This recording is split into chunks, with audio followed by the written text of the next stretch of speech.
Hi friends, ಎಲ್ಲರಿಗೂ ಸಂಗೀತ ಬ್ಲಾಗ್ಗೆ welcome ಮಾಡ್ತಾ ಇದ್ದೀನಿ. ಇವತ್ತು ನಾವು ಎಲ್ಲಿದ್ದೀವಿ ಅಂತಂದರೆ ಕಾಡುಗೋಡಿ ಹೈಪರ್ ಮಾರ್ಕೆಟ್ಗೆ ಬಂದಿದ್ದೀವಿ. ಬನ್ನಿ ಒಳಗಡೆ ಹೋಗಿ ನೋಡೋಣ ಏನೇನು ತಗೊಳ್ತೀವಿ ಅಂತ. ಈ PK ಹೈಪರ್ ಮಾರ್ಕೆಟ್ ನಮ್ಮ ಮನೆಯಿಂದ ಸ್ವಲ್ಪ ದೂರನೇ, ಅಂದರೆ ವಾಕಬಲ್ ಡಿಸ್ಟೆನ್ಸ್ ಅಷ್ಟೇ ಇರೋದು. ನಾವು ಪ್ರತಿ ಗ್ರಾಸರಿ ಐಟಮ್ಸ್ ಎಲ್ಲನೂ ಇಲ್ಲೇ ತಗೊಳ್ಳೋದು. ನಾರ್ಮಲ್ ಸ್ಟೋರಿಗೆ ಕಂಪೇರ್ ಮಾಡಿದ್ರೆ ಇಲ್ಲಿ ಪ್ರೈಸ್ ಕಡಿಮೆನೇ ಇದೆ, ಅಂದರೆ MRP ರೇಟ್ಗಿಂತ ಕಡಿಮೆನೇ ಕೊಡ್ತಾರೆ ಇಲ್ಲಿ. ಮಿನಿಮಮ್ ಒಂದು ತೊಗೊಂಡ್ರೂ ಅದರ ಮೇಲೆ ಡಿಸ್ಕೌಂಟ್ ಇರುತ್ತೆ. ಹೇಳಿದ್ನಲ್ಲ, MRP ರೇಟಿಗಿಂತನೂ ಕಡಿಮೆನೇ. ಎಕ್ಸಾಂಪಲ್ಲಿಗೆ 10 ರುಪೀಸ್ಗೆ ಏನಾದರೂ ತೊಗೊಂಡ್ರು ಅದರಲ್ಲಿ ₹1 ಕಡಿಮೆನೇ, 9 ರುಪೀಸೇ ನಾವು ಪೇ ಮಾಡಬೇಕಾಗುತ್ತೆ. ಮತ್ತು ಇಲ್ಲೇ ಒಂದು PK ಸ್ಟೋರ್ ಇದೆ ಇವ್ರದ್ದೇನೆ. ಅಲ್ಲಿ ಹೋಲ್ಸೇಲಲ್ಲಿ ಎಲ್ಲನೂ ಸಿಗುತ್ತೆ, ಬಲ್ಕಾಗಿ ತೊಗೊಳ್ತಾರೆ.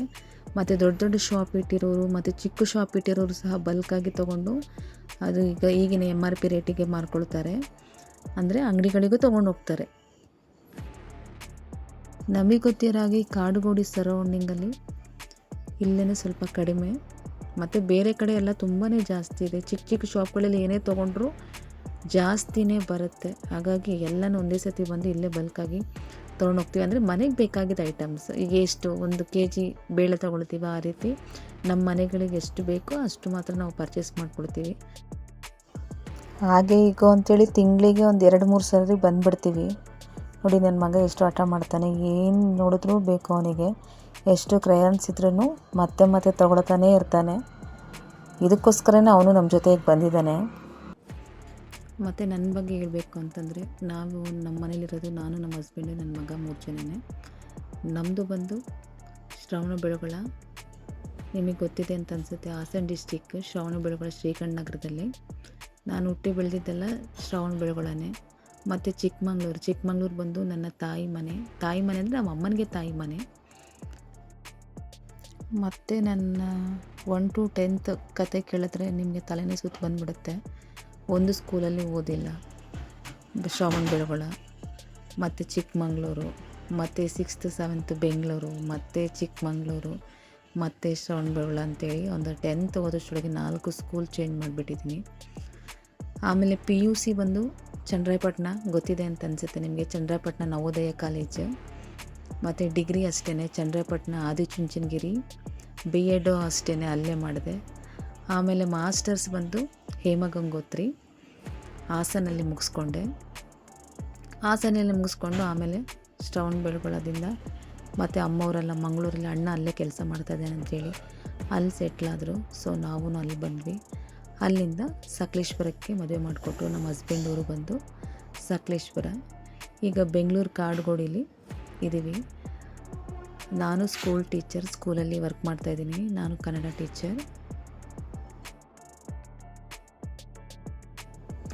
ನಾನು ಒಂದು 2-3 ವರ್ಷದಿಂದ ವೀಡಿಯೋ ಮಾಡಬೇಕು, ಅಪ್ಲೋಡ್ ಮಾಡಬೇಕು, ಕುಕ್ಕಿಂಗ್ ಮಾಡಬೇಕು, ಮತ್ತು ಸ್ಟಡೀಸ್ ವೀಡಿಯೋ ಅದು ಇದು ಅಂತ ಮಾಡಬೇಕು ಅಂತೇಳಿ ಅಂದ್ಕೊಂಡೇ ಇದ್ದೆ, ಮತ್ತು ಆಗಲೇ ಇಲ್ಲ. ಮತ್ತು ಟೈಮ್ ಬೇಕಲ್ಲ, ಮಗು ನೋಡಿಕೊಂಡು ಮನೇಲಿರೋದಂದ್ರೂ ಕಷ್ಟ, ವರ್ಕ್ ಮಾಡೋದಂದ್ರೂ ಕಷ್ಟನೇ ಅಲ್ವಾ. ಮತ್ತು ಮನೇಲಿ ನಾವು ವರ್ಕ್ ಮಾಡೋಕ್ಕೆ ಹೋಗ್ತೀವಿ ಅಂತಂದರೆ ಮನೇಲಿ ಯಾರಾದರೂ ಇರಬೇಕು, ಯಾರು ಇಲ್ಲ ನೋಡ್ಕೊಳ್ಳೋಕ್ಕೆ ಅಂತಂದ್ಬಿಟ್ಟು ನಾನು ಹಾಗೇ ಇದ್ದೆ. ಮತ್ತು ಅವನು ಸ್ವಲ್ಪ ದೊಡ್ಡವನಾದ, 4 years ಆಯಿತು. ಆಮೇಲೆ ಸರಿ ನಾವು ವರ್ಕ್ ಮಾಡೋಣ ಅಂತ ಅಂದ್ಕೊಂಡು ನಾನು ಅವನು ಸೇಮ್ ಸ್ಕೂಲಿಗೆ ಜಾಯ್ನ್ ಆದ್ವಿ. ಆಮೇಲೆ ಒಂದೇ ಸ್ಕೂಲಿಗೆ ಜಾಯ್ನ್ ಆದಮೇಲೆ ಇನ್ನೊಂದು ಒಳ್ಳೆ ಕತೆ. ಅವನು ಕರೆಕ್ಟಾಗಿ ಫಸ್ಟ್ ಟೈಮ್ ಹೋಗ್ತಾ ಇದ್ನಲ್ಲ ಸ್ಕೂಲಿಗೆ, ನಾನು ಮೇಲೆ ಫಸ್ಟ್ ಫ್ಲೋರಲ್ಲಿ ಕ್ಲಾಸ್ ತೊಗೊಳ್ತಾಯಿದ್ರೆ ಅವನು ಕೆಳಗಡೆ LKGಗೆ ಸೇರಿಸಿದ್ದೆ ಫಸ್ಟ್ ಟೈಮ್. ಬ್ಯಾಗ್ ಎಲ್ಲ ತೊಗೊಂಡು ಪಾಪ ಮೇಲೆ ಹತ್ಕೊಂಡು ಬಂದುಬಿಡೋನು. ಹತ್ಕೊಂಡು ತುಂಬಾ ಬೇಜಾರಾಗೋದು ನನಗಂತೂ. ಆಮೇಲೆ ಸ್ಕೂಲ್ ಬಿಡೋಂಗಿಲ್ಲ, ಮತ್ತು 1 year ಎಲ್ಲೂ ಬಿಡೋಂಗಿಲ್ವಲ್ಲ, ಮತ್ತು ಕಂಪ್ಲೀಟ್ ಮಾಡಲೇಬೇಕು. ಮತ್ತು ಹುಷಾರಿಲ್ಲ ಅದು ಇದು ಅಂತೇಳಿ ಮತ್ತು ಸ್ಕೂಲ್ ಬಿಡಿಸ್ಬಿಟ್ಟು ನಮ್ಮಮ್ಮ, ನಮ್ಮಣ್ಣ, ನನ್ನ ತಂಗಿ ಆ ರೀತಿ ಚೇಂಜ್ ಮಾಡಿ ಬಂದು 1 ವರ್ಷ 2 ವರ್ಷ ಹಾಗೇನೆ ನೋಡಿಕೊಂಡ್ರು. ಮತ್ತು ನಮ್ಮಪ್ಪನೂ ಅಷ್ಟೇ, ಯಾವಾಗ ಫ್ರೀ ಇರುತ್ತೆ, ಯಾವಾಗ ಕೆಲಸ ಇರಲ್ವೋ ಆಗೆಲ್ಲ ಬಂದು ನಮ್ಮ ಜೊತೆನೇ ಇರ್ತಾಯಿದ್ರು. ಮತ್ತು ನಾನು ನಮ್ಮ ಮನೆಯವರು, ಅವರು ರಜೆ ಹಾಕಿದ್ರೆ ನಾನು ರಜೆ ಹಾಕೋದು, ಹಾಗೇನೆ ಆಗಿ ಈಗ ಹೆಂಗೋ ನಾನು ಅವನು ಈಗಲೂ ಸೇಮ್ ಸ್ಕೂಲು. ಈಗ ಅವನು ಫಸ್ಟ್ ಸ್ಟ್ಯಾಂಡರ್ಡ್ ಓದ್ತಾ ಇದ್ದಾನೆ.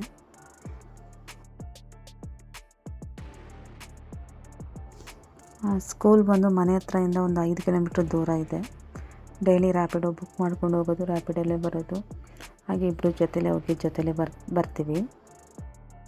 ಹೋಗೋದು ನಿಮಗೆ ಗೊತ್ತಿಲ್ಲ, 5 ಕಿಲೋಮೀಟ್ರ್ ಅಂದರೆ ಒಂದು ಸತಿ 130, 140 ಒಂದೊಂದು ಕಡೆ ಒಂದೊಂದು ರೇಟ್ ಆಗುತ್ತೆ. ಡೈಲಿ ಹೆಂಗಿದ್ರು 250 ಎತ್ತಿಡಲೇಬೇಕು ಆಟೋಗೆ ಅಂಥೇಳಿ. ಮತ್ತು ವೀಡಿಯೋ ಮಾಡೋದೇನೋ ಮಾಡಿಬಿಡ್ತೀನಿ, ವಾಯ್ಸ್ ಕೊಡೋಕ್ಕೆ ತುಂಬಾ ಕಷ್ಟ ಅಂತಂದರೆ ಟೈಮೇ ಇರೋದಿಲ್ಲ.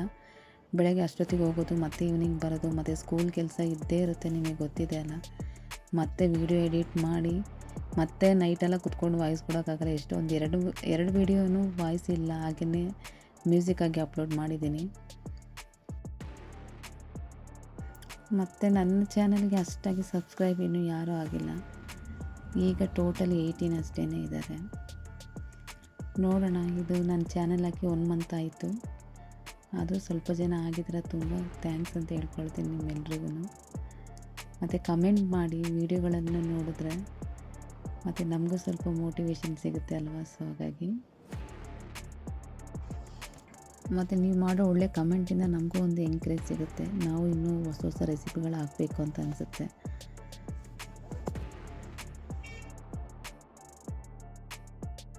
ಈಗೇನೆ ಯೂಟ್ಯೂಬ್ ಏನೋ ಸ್ಟಾರ್ಟ್ ಮಾಡಾಯಿತು. ತುಂಬ 2 ವರ್ಷದಿಂದ ಹಾಕಬೇಕು ಅಂತ ಅಂದ್ಕೊಂಡಿದ್ದೆ. ಈಗೇನೋ ಹಾಕ್ಬಿಟ್ಟೆ. ಎಡಿಟ್ ಅಷ್ಟೇ ಯಾವಾಗ ಫ್ರೀ ಇರುತ್ತೆ, ಯಾವಾಗ ಅನಿಸುತ್ತೆ ಇವ್ರದ್ದು ಯೂಟ್ಯೂಬಲ್ಲಿ ನೋಡಿನೇ ಕಲ್ತ್ಕೊಂಡೆ. ಎಷ್ಟೋ ನೋಟ್ಸ್ಗಳ ಥರ ಮಾಡಿಟ್ಕೊಳ್ಳೋದು, ಮತ್ತು ಮರ್ತೋಗ್ಬಿಡುತ್ತೆ ಅಂತ ಒಂದು ಸತಿ ಮಾಡಿಟ್ಕೊಳ್ಳೋದು. ಆಮೇಲೆ 1-2 ತಿಂಗಳು ಸ್ಕೂಲಲ್ಲಿ ಬ್ಯುಸಿಯಾಗಿಬಿಟ್ರೆ ಹಂಗೆ ಬಿಟ್ಬಿಡೋದು, ಮತ್ತು ಓಪನ್ ಮಾಡೋದು, ಮತ್ತು ಎಡಿಟ್ ಮಾಡೋದು ಅಂತೇಳಿ ನೋಡ್ಕೊಳ್ಳೋದು. ಹಾಗೇ ಟೈಮ್ ಕಳೆದೋಯ್ತು. ಇನ್ಮೇಲೆ ಕಳಿಬಾರ್ದು ಅಂದ್ಕೊಂಡು ಇದಕ್ಕಂತಲೇ ಟೈಮ್ ಮಾಡಿಕೊಂಡು ಸ್ವಲ್ಪ ನಿದ್ದೆಗಿಟ್ರೂ ಪರವಾಗಿಲ್ಲ ಅಂಥೇಳಿ ಎಡಿಟ್ ಮಾಡ್ತಾ ಇದ್ದೀನಿ. ಮತ್ತು ಒಂದು ವಿಡಿಯೋ ಅಪ್ಲೋಡ್ ಮಾಡಿ 1-2 ನಿಮಿಷನೂ ಆಗಿರಲ್ಲ. ಮತ್ತು ವೈಟಿಗೆ ಹೋಗೋದು, ಎಷ್ಟು ವ್ಯೂಸ್ ಆಗಿದೆ ಅಂತ ನೋಡೋದು, ಮತ್ತು ಕ್ರೋಮ್ಗೆ ಹೋಗೋದು, ನಮ್ಮ ಚಾನಲ್ ವೆಬ್ಸೈಟಿಗೆ ಹೋಗೋದು, ಮತ್ತು ಓಪನ್ ಮಾಡೋದು, ನೋಡೋದು, ವ್ಯೂಸ್ನ ಲೆಕ್ಕ ಮಾಡೋದು. ಬರೀ ಇದೇ ಆಗೋಯ್ತು 1 ತಿಂಗಳಿಂದ. ಏನೇ ಲೆಕ್ಕ ಮಾಡಿದ್ರು ನೋಡೋ ವ್ಯೂಸೇ ಹೋಗ್ತಾಯಿದೆ, ಇರೋ ಸಬ್ಸ್ಕ್ರೈಬರೇ ಇದ್ದಾರೆ, ಎಕ್ಸ್ಟ್ರಾ ಏನೂ ಆಗ್ತಾಯಿಲ್ಲ. ಮತ್ತು ಸ್ಕೂಲಲ್ಲಿ ಬೇರೆ ಮಿಡ್ ಟರ್ಮ್ ಸ್ಟಾರ್ಟ್ ಆಯಿತು, ಟರ್ಮ್ 1. ಇನ್ನು ಅದಕ್ಕೆ ಕ್ವಶನ್ ಪೇಪರು, ವರ್ಕ್ಶೀಟ್ ಇನ್ನದೆಲ್ಲ ಮಾಡಿ ರಿವಿಷನ್ನು ಇದೆಲ್ಲ ಕೊಡೋಷ್ಟೊಳಗೆ ಅರ್ಧ ವಾರ್ಷಿಕ ಅಂದರೆ ಟರ್ಮ್ 1 ಕಂಪ್ಲೀಟಾಗಿ ಮುಗಿದೋಗ್ಬಿಡುತ್ತೆ. ನಾವು ಅದರಲ್ಲಿ ಬ್ಯುಸಿಯಾಗಿ ಹೋಗ್ಬಿಡ್ತೀವಿ. ಎಷ್ಟಾಗುತ್ತೋ ಅಷ್ಟು ವೀಡಿಯೋಗಳನ್ನ ಮಾಡಬೇಕು ಅಂತ ಅಂದ್ಕೊಂಡಿದ್ದೀನಿ. ನೋಡೋಣ, ಎಷ್ಟಾಗುತ್ತೆ ಅಷ್ಟು ಮಾಡೋದು ಅಷ್ಟೆ. ಮತ್ತು next week Sunday full worksheet ಮಾಡೋದಕ್ಕೇ ಆಗೋಗ್ಬಿಡುತ್ತೆ. ಆಮೇಲೆ ಅದಕ್ಕೆ ನೆಕ್ಸ್ಟ್ ವೀಕ್ ಕ್ವಶನ್ ಪೇಪರ್. ಹೀಗೇ ವರ್ಷ ಮುಗಿತಾನೇ ಇರುತ್ತೆ. UT1 ಟರ್ಮ್ 1, UT2 ಟರ್ಮ್ 2, ಹಿಂಗೇ ವರ್ಷ ಓಡ್ತಾನೇ ಇದೆ. ದಿನಗಳು ಹೇಗಾಗುತ್ತೆ ಅಂತಲೇ ಹೇಳೋಕ್ಕಾಗ್ತಾಯಿಲ್ಲ, ಅಷ್ಟು ಫಾಸ್ಟಾಗಿ ಹೋಗ್ತಾಯಿದೆ. ಬೆಳಗ್ಗೆ ಎದ್ದೋಳೋದು, ರಾತ್ರಿ ಅದೇ ಬಂದು ಮಲ್ಕೊಳ್ಳೋದು. ಬೇರೆ ಒಂಥರ ಟೈಮ್ ಟೇಬಲ್ ಹಾಕ್ಕೊಂಡಂಗೆ ಆಗೋಯ್ತು ಲೈಫಲ್ಲಿ. ಬೆಳಗ್ಗೆ ಇದು ಮಾಡಬೇಕು, ಆಮೇಲೆ ಇದು ಮಾಡಬೇಕು ಅಷ್ಟೇ. ಆ ರೀತಿ ಜೀವನ ಹೋಗ್ತಾಯಿದೆ. ಏನು ಒಂಥರ ಖುಷಿ ಏನೂ ಇಲ್ಲ ಅಂಥೇಳಿ ಅನ್ನಿಸ್ತಾ ಇದೆ. ಮತ್ತು ಇನ್ನೊಂದು, ಯಾರಿಗೂ ಮಾತಾಡೋಕ್ಕೆ ಸಮಯ ಇಲ್ಲ, ಎಲ್ಲರೂ ಬಿಸಿ. ಈಗ ಏನಾದರೂ ಬೇಜಾರಾಗಿದೆ ಅವ್ರ ಜೊತೆ ಮಾತಾಡೋಣ ಅಂಥೇಳಿ ಫ್ರೆಂಡ್ಸಿಗೆ ಕಾಲ್ ಮಾಡಿದ್ರೆ ಅವರು ಬ್ಯುಸಿ ಇರ್ತಾರೆ. ಅವರು ಸೇರಿ ಅವ್ರು ಮಾಡಿದ್ರಲ್ಲ ಅಂಥೇಳಿ ರಿಟರ್ನ್ ನಮಗೆ ಮಾಡಿದ್ರೆ ನಾವಾಗ ಬ್ಯುಸಿಯಾಗಿ ಹೋಗ್ಬಿಡ್ತೀವಿ. ಒಂಥರ ಹ್ಯಾಪಿನೆಸ್ ಇಲ್ಲ. ಏನೋ ಒಂಥರ ನಮ್ಮ 90s ಲೈಫು. ಆಗ ಚೈಲ್ಡ್ಹುಡ್ಡಲ್ಲಿ ಏನೋ ಒಂಥರ ಖುಷಿಯಾಗಿರೋದು. ಅಮ್ಮನ ಜೊತೆ ದೊಡ್ಡಮ್ಮನ ಮನೆ, ಚಿಕ್ಕಮ್ಮನ ಮನೆ, ಚಿಕ್ಕಪ್ಪ ದೊಡ್ಡಪ್ಪ ಆ ಥರ ಎಲ್ಲ ಮನೆಗಳಿಗೆ ಹೋಗ್ತಾಯಿದ್ವಿ.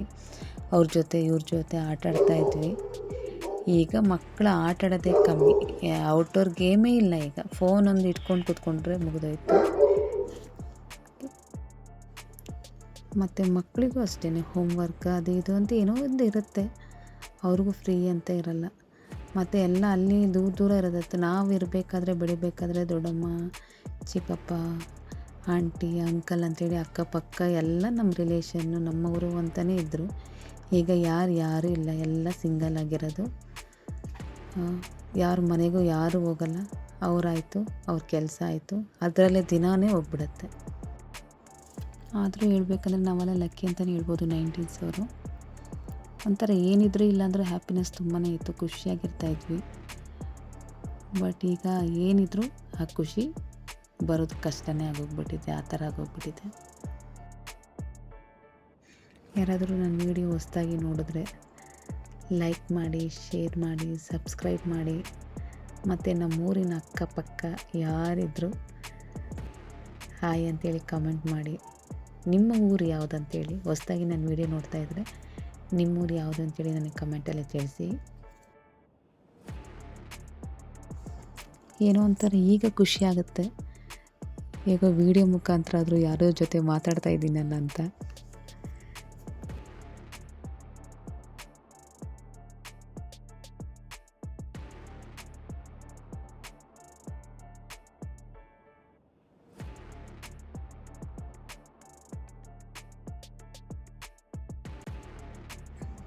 ಮತ್ತು ಏನೇನು ತೊಗೊಂಡ್ವಿ ಅಂತ ಹೇಳಲೇ ಇಲ್ಲ. ಲಾಸ್ಟಿಗೆ ತೋರಿಸ್ತೀನಿ ಬಿಲ್ ಮಾಡಬೇಕಾದ್ರೆ ಎಷ್ಟಾಗಿದೆ ಬಿಲ್ ಅಂತ. ಆಲ್ರೆಡಿ ಒಂದು 15 ಡೇಸಿಗೆ ಮುಂಚೆನೇ ಬಂದು ಸ್ವಲ್ಪ ಪರ್ಚೇಸ್ ಮಾಡಿದ್ವಿ. ಈಗ ಸ್ವಲ್ಪ ಕಡಿಮೆನೇ, ಅದಕ್ಕಿಂತಲೂ ಕಡಿಮೆನೇ ಮಾಡ್ತಾಯಿದ್ದೀವಿ. ಆದರೂ ಈಗಿನ ಇದಕ್ಕೆ ಕಂಪೇರ್ ಮಾಡಿದ್ರೆ ಏನು ರೇಟ್ ಕಡಿಮೆ ಇದೆ ಹೇಳಿ ನೋಡೋಣ. ಎಲ್ಲನೂ ದಿನದಿಂದ ದಿನಕ್ಕೆ ಜಾಸ್ತಿ ಆಗ್ತಾನೆ ಹೋಗ್ತದೆ, ಕಡಿಮೆ ಆಗ್ತಾ ಇರೋದು ಏನೂ ಇಲ್ಲ. ನಮ್ಮ ಎನರ್ಜಿನೇ ಕಡಿಮೆ ಆಗ್ತಾಯಿದೆ ಅಲ್ವಾ.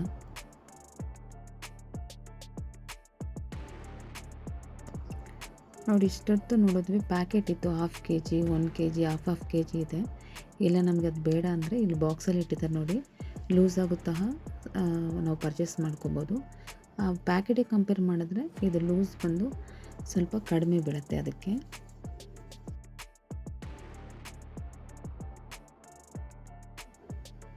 ನೆಕ್ಸ್ಟ್ ಏನು ತೊಗೊಳ್ಳೋಣ ಅಂತೇಳಿ ಎಲ್ಲ ನೋಡ್ತಾ ಇದ್ದಾನೆ.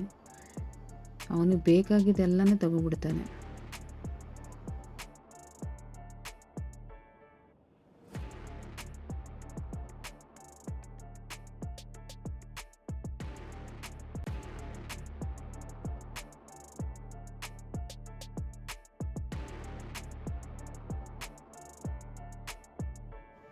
ಇದು ನೋಡಿ, ಇದೆಲ್ಲ ವೆಜಿಟೇಬಲ್ ಫ್ಯಾಟ್. ಇದು ವೆಜಿಟೇರಿಯನ್, ಚಪಾತಿ ದೋಸೆಗೆಲ್ಲ ಚೆನ್ನಾಗಿರುತ್ತೆ, ತೊಗೊಳ್ಬೋದು. ತುಪ್ಪದಕ್ಕೆ ಬದಲಾಗಿ ಇದನ್ನ ಯೂಸ್ ಮಾಡ್ಕೋಬೋದು. ನೋಡಿ, ಎಣ್ಣೆ ಆಯಿಲ್ ಎಷ್ಟು ಜಾಸ್ತಿ ಇದೆ, 180, 1 ಲೀಟರ್.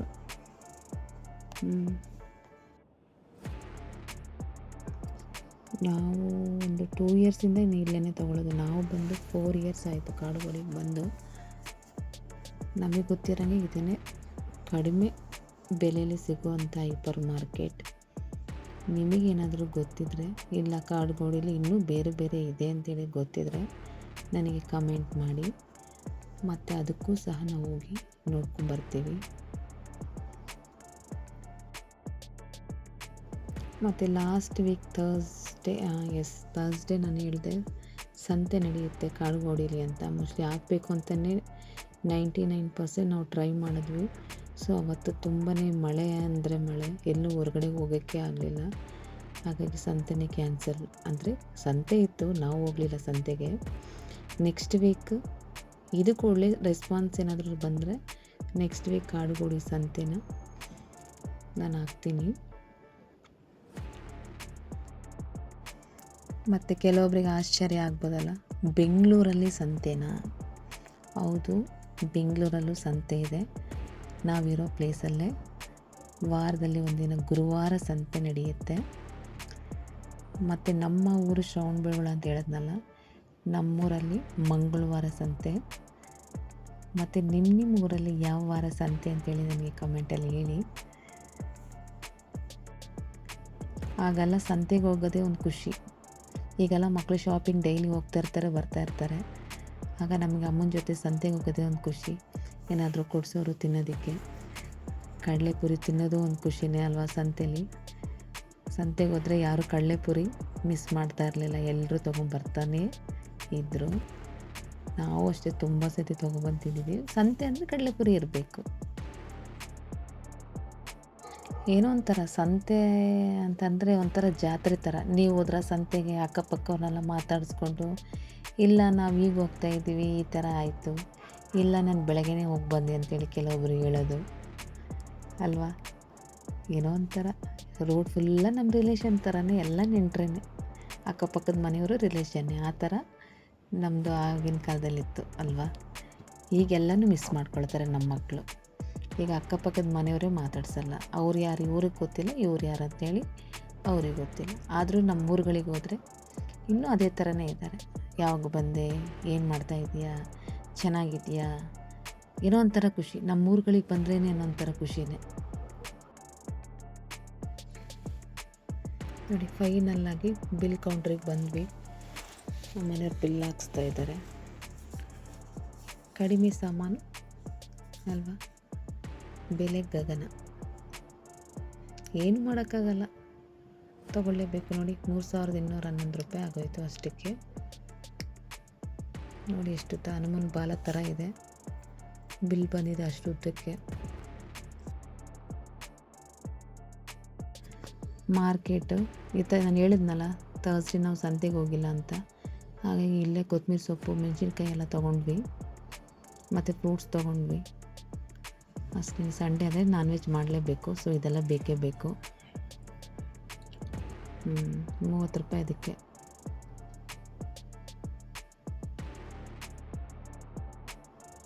ನೋಡಿ ಕಣ್ಣಿಗೆ ಆರಿಸ್ಕೊಳ್ತಾನೆ ಅವನು, ಕಣ್ಣೂರಿ ಬಂದು ಅವ್ರ ಹತ್ರ ಬಾಟ್ಲ್ ತೊಗೊಂಡು ನೀರಲ್ಲಿ ಹಾಕಿ ಒರೆಸಿದ್ದೀನಿ. ಮತ್ತು ಓಣಮ್ ಇದೆ ಅಲ್ಲ, ಮತ್ತು ನನ್ನ ಹತ್ರ ಓಣಮ್ ಸ್ಯಾರಿ ಇರಲಿಲ್ಲ, ಸೊ ನನ್ನ ಕೊಲೀಗ್ ಅವ್ರು ತೊಗೊಬಂದು ಕೊಟ್ಟರು. ಅವರು ಲಾಸ್ಟ್ ವೀಕ್ ಅವರ ಅಮ್ಮನ ಮನೆಗೆ ಹೋಗಿದ್ರು ಕಾಸರಗೋಡು, ಅಲ್ಲಿಂದ ಪರ್ಚೇಸ್ ಮಾಡ್ಕೊಬಂದು ಕೊಟ್ಟಿದ್ದಾರೆ. ನೋಡಿ ಸ್ಯಾರಿ ತೋರಿಸ್ತಾ ಇದ್ದೀನಿ, ನೋಡೋಣ ಅದ್ರ ಬಿಲ್ ಎಷ್ಟಂತ ನೋಡಿ. ಆ್ಯಕ್ಚುಲಿ ಬಿಲ್ಲು ತಪ್ಪಿಲ್ಲ, ಹಾಗೇ ವಿಡಿಯೋ ಮಾಡಿದ್ದೀನಿ. ನೋಡೋಣ ಎಷ್ಟು ಜನ ಫೈನ್ ಮಾಡಿದ್ದೀರಾ ಅಂತ, ಅದರ ರೇಟ್ ನೀವೇ ನನಗೆ ಕಮೆಂಟ್ ಬಾಕ್ಸಲ್ಲಿ ತಿಳಿಸಿ. ಇಲ್ಲಿವರೆಗೂ ನನ್ನ ವಿಡಿಯೋವನ್ನು ನೋಡಿದಂಥ ನಿಮ್ಮೆಲ್ಲರಿಗೂ ಥ್ಯಾಂಕ್ಸ್ ಹೇಳ್ಕೊಳ್ತೀನಿ. ಲೈಕ್ ಮಾಡಿ, ಶೇರ್ ಮಾಡಿ, ಸಬ್ಸ್ಕ್ರೈಬ್ ಮಾಡಿ ಅಂತ ಹೇಳ್ಕೊಳ್ತೀನಿ. ಓಕೆ, ಟೈಮ್ ಜಾಸ್ತಿನೇ ಆಗೋಯಿತು, ನೋಡೋಣ, ಬಾಯ್.